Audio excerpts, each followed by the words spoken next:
Bonjour et bienvenue dans cette nouvelle vidéo consacrée aux ateliers d'écriture créative de haïku en FLE pour des apprenants de niveau A2.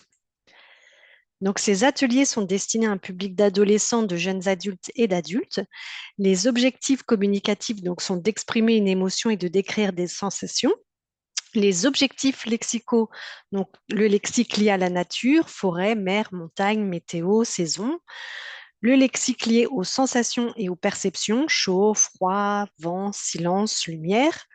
Le lexique lié aux émotions simples comme la joie, la nostalgie, la surprise. Et le lexique en lien avec le haïku, donc saison, kigo, observation, instant, nature. Les objectifs socio-culturels sont de découvrir la tradition japonaise du haïku et ses maîtres, Basho, Buzon, Issa, Shiki, Santoka, de comprendre la place de la nature et des saisons dans la culture japonaise et observer comment la BD Furari de Jiro Taniguchi met en scène l'attention au monde.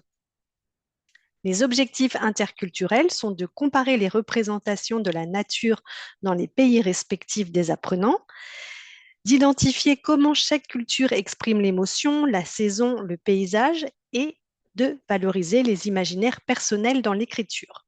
Le nombre de séances, donc environ 6 séances, les modalités de travail, donc en groupe, en binôme, en individuel. Les compétences travaillées, compréhension écrite, production écrite, compréhension orale, expression orale et interaction orale. La tâche finale, donc, c'est la création d'un livre numérique sur les ateliers d'écriture créative de haïku. Alors, voilà le déroulé des séances. Donc, séance 1, elle est dédiée à la lecture du haïku et la découverte des caractéristiques du haïku. La séance 2, donc là, il y a un rappel des contraintes d'écriture du haïku. Ensuite, les apprenants vont choisir les thèmes d'écriture de leur haïku. Ils vont ajouter des mots de saison dans l'almanach des saisons. La séance 3, donc là, ce sera la première ébauche d'écriture du haïku par les apprenants. La séance 4, donc là, c'est la lecture collective des haïkus écrits par les apprenants et la réécriture des haïkus suite aux remarques des pairs. La séance 5, c'est la lecture de la version finale des haïkus et le début de la réalisation du livre numérique. Et la dernière séance, la séance 6, donc là, c'est la fin de la réalisation du recueil numérique de haïkus. Alors, là, je vous montre donc le résultat final, le livre donc dédié aux ateliers d'écriture créative de haïku. Donc là, je vous montre juste ce que j'ai fait avec 3 apprenants, donc Elena, Kaozi et Marco. Donc là, c'est la couverture de notre livre numérique réalisé donc sur Book Creator. Alors, on a commencé en observant, en lisant plusieurs haïkus. Donc des haïkus des maîtres japonais et des haïkus de poètes contemporains. Alors là, si vous voulez les lire, je vous laisserai mettre la vidéo sur pause. Ensuite, on a vu quelques grands maîtres japonais classiques. Donc, quelques grands maîtres japonais classiques et donc les haïkistes francophones contemporains. Donc, on a fait une brève description, enfin une brève biographie, on va dire. Donc Matsuo Basho, donc poète japonais du XVIIe siècle, maître fondateur du haïku moderne, célèbre pour ses voyages et son esthétique zen. Yosa Buzon, poète et peintre, figure majeure du haïku, reconnu pour son sens pictural et ses scènes poétiques très visuelles. Kobayashi Issa, poète du XVIIIe-XIXe siècle, auteur du haïku empreint d'humour, de compassion et d'attention aux êtres modestes. Masaoka Shiki, réformateur du haïku, il modernise la forme et lui donne son nom actuel. Santoka Taneda, poète errant du XXe siècle, connu pour ses haïkus libres sans kigo ni métrique fixe. Ensuite, on passe au haïkiste francophone contemporain, donc Thierry Casals, poète français contemporain, auteur de nombreux recueils de haïkus et figure active de la diffusion du haïku en France. Paul-Louis Couchou, haïkiste français publiant dans des revues spécialisées, apprécié pour ses haïkus minimalistes et contemplatifs. Louis Calafette, auteur francophone de haïku, présent dans les cercles et anthologies du haïku contemporain. Jean Antonini, poète francophone, publiant des haïkus dans des revues et concours dédiés. Et André Duhem, poète québécois, traducteur et anthologiste, figure importante du haïku francophone et sa diffusion et de sa diffusion internationale. Donc voilà, là, dans la page précédente, vous avez quelques exemples de ces maîtres japonais et de ces poètes francophones. Ensuite, donc on a démarré en observant des planches d'une BD intitulée Furari, écrite et illustrée par Jiro Taniguchi. Alors, en fait, Jiro Taniguchi, si vous ne connaissez pas, donc c'est un auteur de manga, enfin, c'était un auteur de manga, donc entre autres, japonais. Et donc, il a appliqué les codes de la BD francophone au manga japonais. Donc, c'est-à-dire qu'il a fait des dessins réalistes, très détaillés, qui se rapprochent plus des codes graphiques européens que du manga japonais. Donc, ces œuvres, elles sont publiées dans des formats proches de la BD franco-belge, donc dans des albums cartonnés. Euh, et dans son dessin, on va trouver, par exemple, on va souvent retrouver des grandes cases assez larges, mais par contre, on ne va pas retrouver des yeux exagérément agrandis comme on peut voir dans le manga japonais. Donc, en fait, il a un style hybride entre le manga et la BD francophone et la BD occidentale. Donc, les thèmes qu'on retrouve souvent dans ces albums, ça va être la solitude, la nostalgie, l'enfance, la nature. Et donc, il a gagné plusieurs prix, dont un au Festival d'Angoulême pour son album Quartier lointain. Alors, il fait souvent des dessins en noir et blanc, même s'il y a quelques albums en couleur. Donc, on est parti de l'observation de deux planches de cette bande dessinée. Donc là, je vous montre juste la première et quatrième de couverture de Furari. Donc, voici les planches qu'on a observées. Et l'observation de ces planches nous a permis de nous interroger sur la façon dont le poète trouve son inspiration. Comment le poète trouve son inspiration. Donc, on a regardé ces deux planches. Donc là, on voit deux hommes qui observent le ciel. Et voilà ce qu'ils disent. Ce fascinant éclat est incomparable au milieu des branchages. On dirait une rosée immobile. En fait, c'est le soir et donc il y a des lucioles. Il y a le tombé enfin, le coucher de soleil, il y a des lucioles donc, qui volent dans le ciel et donc c'est très beau. Donc là, les apprenants en ont déduit que le poète trouve son inspiration donc en se promenant dans la nature et en l'observant minutieusement.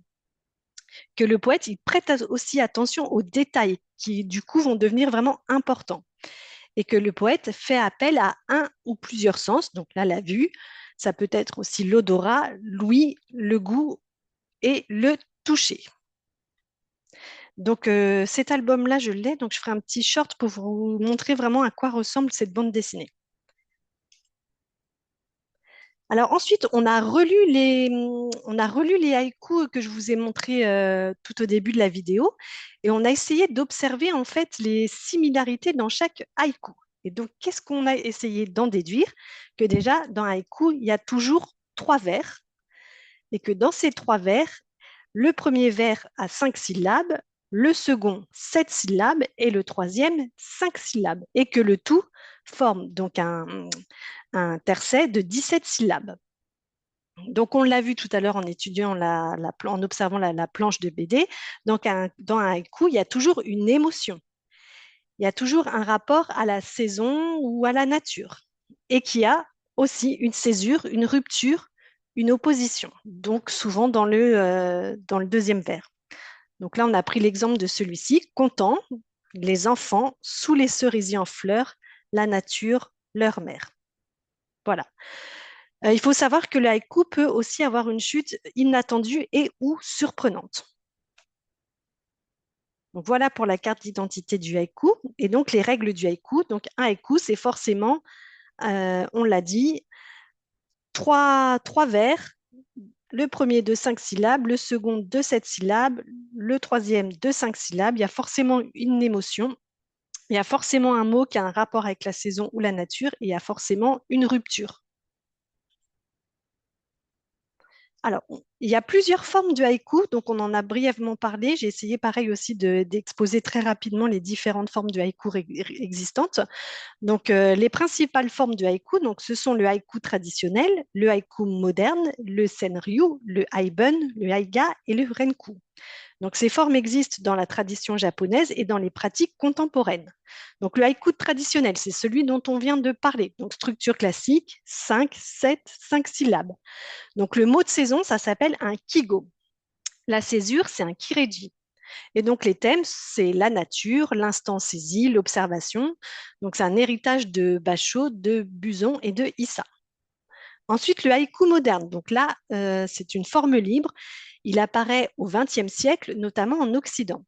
Donc là, on ne va pas forcément avoir un haïku de 5, 7, 5 syllabes, puisque c'est jugé un peu trop artificiel et les thèmes vont être élargis à la vie quotidienne, à la société, à l'introspection. Donc il y a une plus grande liberté formelle et stylistique. Alors, il y a également le senryu. Donc là, c'est un haïku humoristique ou social. Donc c'est une forme brève comme le haïku. Il n'y a pas forcément un kigo. Et les thèmes, ça va être les comportements humains. On va souvent retrouver de l'ironie, de l'humour, toutes les petites misères du quotidien. Donc un ton beaucoup plus léger ou satirique.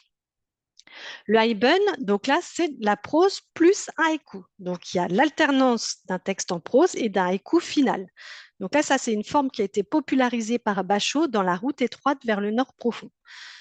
Donc le haïbun permet de raconter un voyage, une scène, un souvenir, puis de le condenser dans un haïku. Le haïga, donc là, c'est l'association d'une image plus d'un haïku. Donc l'association, par exemple, d'un dessin ou d'une peinture ou d'une image et d'un haïku. Traditionnellement, donc, il est réalisé à l'encre et au pinceau. Aujourd'hui, on va plutôt retrouver de la photo ou de l'art numérique. Et donc, le haïga est très présent dans la création contemporaine. Ensuite, le renku-renga. Donc là, c'est une poésie collaborative. Donc, c'est un poème collectif qui est composé en chaîne. Le premier vers, oku, c'est l'ancêtre direct du haïku. Et là, il y a une alternance de vers courts et longs selon des règles très codifiées. Et enfin, le tanka, donc là, c'est une forme cousine. C'est un poème de 31 syllabes, donc 5, 7, 5, 7, 7 syllabes. C'est souvent plus lyrique, plus personnel et associé à la tradition du waka. Alors, on poursuit. Donc là, on a vu avec les apprenants que pour écrire un haïku, le haïkiste, le poète japonais, fait appel, enfin va se servir d'un seijiki. Et donc le seijiki, c'est une sorte d'almanach des saisons. Donc, je vous ai mis une définition. Un seijiki, c'est un recueil japonais donc, qui va répertorier tous les kigo, c'est-à-dire tous les mots de saison utilisés dans les haïkus. Et chaque entrée contient généralement une description du kigo, des mots associés et des exemples de haïkus utilisant ce terme. Donc, organisation d'un seijiki. Donc, les seijiki modernes sont structurés selon les 4 saisons, plus le nouvel an. Parfois, une section pour les thèmes hors saison. Chaque saison, elle est ensuite divisée en catégories comme le ciel, la terre, l'humanité, les fêtes, les animaux, les plantes. Et les saisons, ils sont également découpés en début, milieu, fin, selon le calendrier traditionnel japonais. Donc, à quoi sert un seijiki? Donc, il sert à guider les poètes dans le choix d'un mot de saison approprié, à comprendre la symbolique culturelle associée à chaque kigo et à maintenir le lien entre poésie, nature et cycle des saisons, élément central du haïku traditionnel. Donc voilà pour les 8 premières pages de notre livre numérique. Alors, si vous voulez voir un peu à quoi ça ressemble un seijiki, vous pouvez regarder sur Internet, puisqu'il y a un seijiki numérique qui a été créé par Sigan. Alors, je ne sais pas trop comment on prononce son nom, Sigan Mabezun. Alors, ça s'écrit Mabes2One-E. Et là, dans ce Seijiki en ligne, vous allez retrouver un index alphabétique avec tous les Kigo. Alors, ensuite, chaque apprenant, chacun de mes 3 apprenants a dû choisir un thème, donc en lien avec la nature et surtout une nature caractéristique de son pays d'origine. Donc, Kiaozi, elle a choisi la forêt.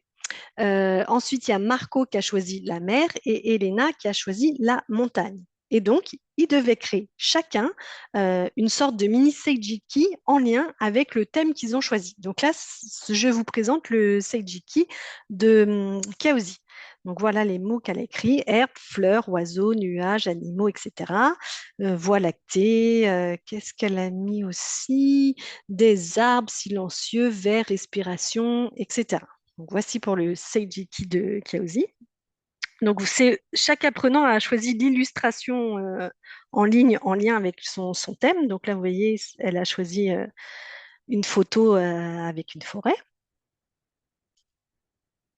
Ensuite, Marco, comme je vous l'ai dit, lui, il a choisi le thème de la mer. Donc voici quelques-uns de ces mots, dauphin, bateau, plage, poisson, mer Noire, mer d'Azur. Donc pareillement, il a choisi sa photo. Et Elena, voici pour son mini Seijiki. Donc elle a choisi neige, des mots comme neige, station, antilope, zèbre, Ascania nova, steppe, etc.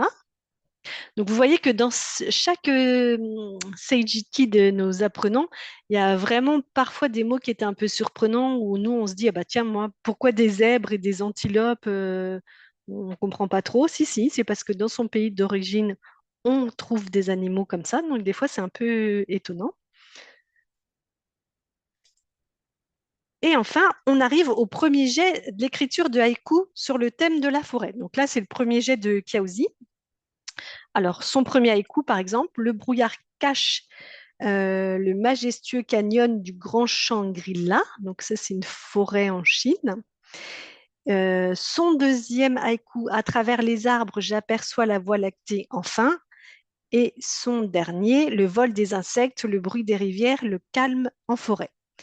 Donc en fait, chaque apprenant a lu, enfin a réalisé ses premiers jets du haïku et ensuite on les a lus ensemble et on a essayé de voir comment améliorer ce premier jet.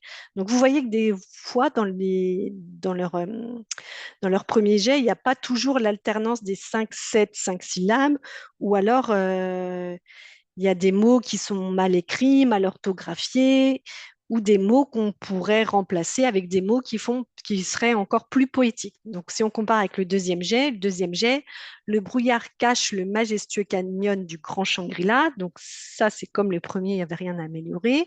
Le deuxième haïku, à travers les arbres, j'aperçois la voie lactée loin des villes, enfin. Donc là, on a bien notre nombre de syllabes, puisqu'elle avait juste mis enfin, donc ça n'allait pas. C'est pas les contraintes d'écriture du haïku, c'était pas respecté.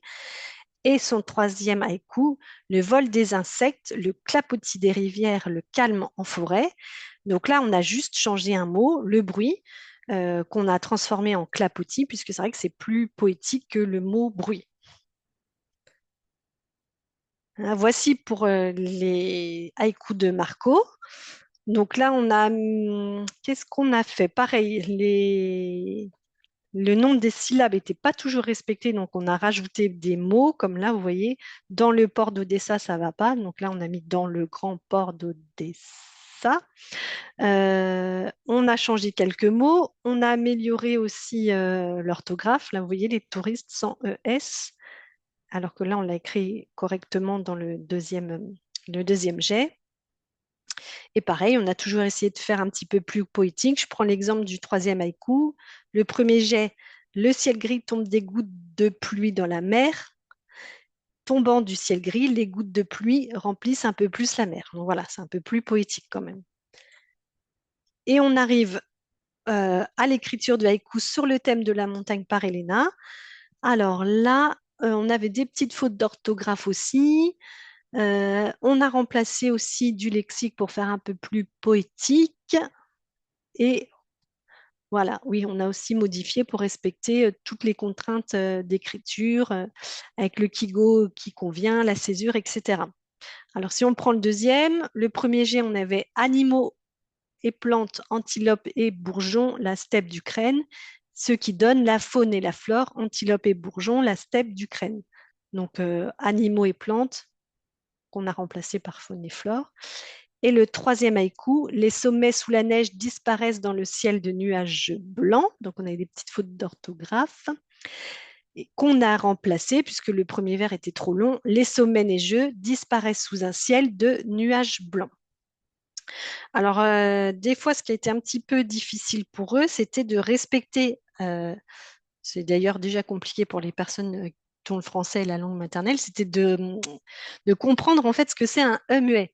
Donc, vous savez, quand à l'intérieur d'un vers, si le mot suivant commence par une voyelle ou un H muet, euh, le E en fait ne compte pas. Le E final ne va pas compter pour former une syllabe. Donc ça, c'était un petit peu difficile à expliquer et essayer de respecter, mais on a fait au mieux.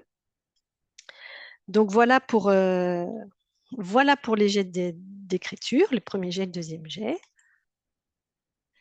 Et ensuite, on a vu des prolongements possibles. Donc, on a mis, alors on ne l'a pas réalisé, hein. On a déjà fait tout le livre numérique, mais on aurait pu également voir d'autres formes de haïku, réaliser d'autres formes de haïku, comme un haïku photo ou aïcha. Donc là, on lit une photo à haïku sans que la photo soit une simple illustration du haïku. La photo, elle doit en fait donner envie de lire le haïku. Donc là, par exemple, sur la photo, le haïku, c'est fin de saison, l'été s'en va à l'autre bout du monde. Donc soit le haïku, il est carrément inscrit, enfin, il est écrit, pardon, sur la photo, soit il est écrit à côté, mais ça forme un tout harmonieux, on va dire. On aurait également, comme activité de prolongement, pu écrire un senryu. Donc, le senryu a la même forme que le haïku, donc trois vers de 5, 7, 5 syllabes, mais comprendre l'ironie de la satire. Donc là, je vous ai mis un exemple. Le voleur, quand je le capture, mon propre fils. Ou alors, on aurait pu écrire une forme plus longue de haïku comme un tanka. Donc là, c'est 5 vers de 5, 7 et 7 syllabes. Et là, pareil, j'ai mis un petit exemple de tanka. Les arbres eux-mêmes, qui pourtant ne demandent rien, ont frères et sœurs. Quelle tristesse est la mienne de n'être qu'un enfant unique. Voilà. Alors, donc, voilà pour notre livre numérique. Euh, on a vu qu'en fait, si vous voulez, que les ateliers d'écriture créative de haïku, ça permet vraiment en fait aux apprenants d'investir leur vécu et leur sensibilité, parce qu'en fait, ils ont pu évoquer et mettre en valeur leur pays d'origine. Donc évidemment, ça permet de produire une écriture poétique en respectant la forme du poème. Donc ça, c'était quelque chose qui leur paraissait difficile au début quand j'ai dit oui, on va écrire de la poésie, on va écrire du haïku. Ils étaient loin d'imaginer qu'ils arriveraient vraiment à écrire un poème. Et ça a aussi permis d'améliorer leurs compétences linguistiques puisque on a fait appel à la dérivation, par exemple, pour transformer les mots. On a amélioré un petit peu l'orthographe et puis aussi ils ont pu enrichir leur lexique en produisant un mini Saijiki. Voilà, donc j'espère que cette vidéo vous aura plu. Je vous remercie de votre attention et je vous dis à bientôt.